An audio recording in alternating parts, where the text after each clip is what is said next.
परभणी सम्राट उद्धव शिंदे यांच्या नेतृत्वात हा मोर्चा काढण्यात आलाय। जीवापाड मेहनत घेऊन व पराकुटीचा खर्च करून नीट पेपर फुटीनंतर 21 विद्यार्थ्यांनी आत्महत्या केल्यात। हा प्रकार सातत्याने घडत आहे। अशा वेळी शिक्षण मंत्र्यांनी या पेपर फुटीची नैतिक जबाबदारी स्वीकारून आपल्या पदाचा राजीनामा द्यावा अशी मागणी विद्यार्थ्यांची असताना या मागणीसाठी शांततेत आंदोलन करणाऱ्या विद्यार्थ्यांवर केंद्र शासनाच्या पोलिसांनी 20 जुलै रोजी हा अमानुष लाठी हल्ला केलाय। या लाठी हल्ल्यात विद्यार्थिनींना सुद्धा सोडले नाही। ही निषेधार्थ घटना दिल्ली पोलिसांनी देश स्वातंत्र्यानंतर पहिल्यांदा घडवली। तेव्हा पोलिसांना लाठी हल्ला करण्याचे आदेश देणाऱ्यांवर कायदेशीर कारवाई करण्याचे व तसेच विद्यार्थ्यांच्या मागण्या मंजूर करण्याचे आदेश केंद्र सरकारने द्यावेत।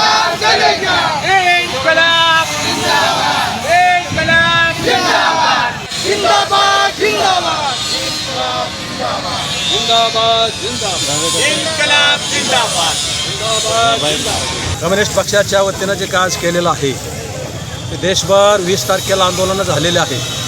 त्याच्यानंतरही सुरू आहे, आजही सुरू आहेत, पुढेही राहणार आहे।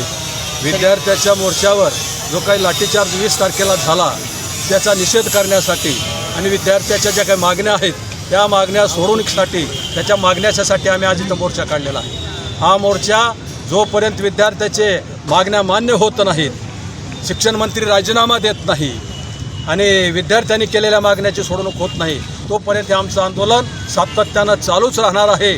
ज्या काही घटना घडल्या त्याचा निषेध करण्यासाठी आणि विद्यार्थ्यांच्या मागण्याची सोडवणूक करण्यासाठी हा आमचा आजचा कार्यक्रम आहे। एवढी जीवापाड मेहनत करतात, एवढं आई वडीलसुद्धा त्यांना शिक्षणासाठी पैसा देतात आणि 2-2 वर्ष 3-3 वर्ष अभ्यास करून ऐन टायमाला जर पेपर फुटतो तर अशा विद्यार्थ्याचं सगळं जीवन अंधकारमय होतं।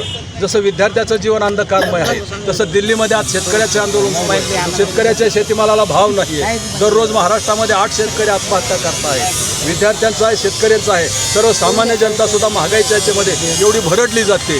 राज्यकर्त्यांनी विरोधी पक्ष फोडले, विरोधी नेते संपवले, तरी पण विरोध संपलेला नाही। विद्यार्थ्याच्या वतीनं हा विरोध अत्यंत तीव्रतेनं आता पुढे येतोय आणि हा विरोध सरकारला नमोहरम केल्याशिवाय, सरकारला संपवल्याशिवाय, सरकार घालवल्याशिवाय हे आंदोलन थांबणार नाही।